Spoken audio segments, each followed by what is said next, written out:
গত বুধবার সৌদি আরবের রাজধানী রিয়াদে অনুষ্ঠিত হল লেবানিজ ফ্যাশন আইকন এলিসাবের অবাক করা এক ফ্যাশন শো।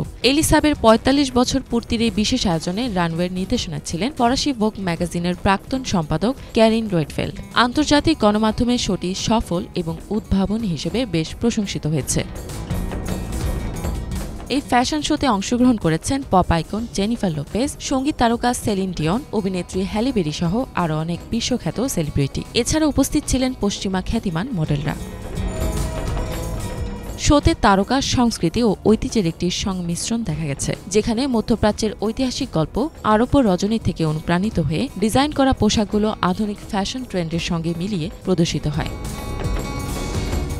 সৌদি আরবের ধর্মীয় বিধিনিষেধের মধ্যে এমন একটি উদ্দাম ফ্যাশন শোয়ের আয়োজন দেশটির উদার সংস্কৃতির প্রতি খোলামেলা মনোভাব ও নতুন দৃষ্টিভঙ্গির প্রকাশ হিসেবে দেখা হয়েছে, যদিও এটি সৌদি সমাজে বৃহত্তর সাংস্কৃতিক পরিবর্তনেরও ইঙ্গিত দিচ্ছে।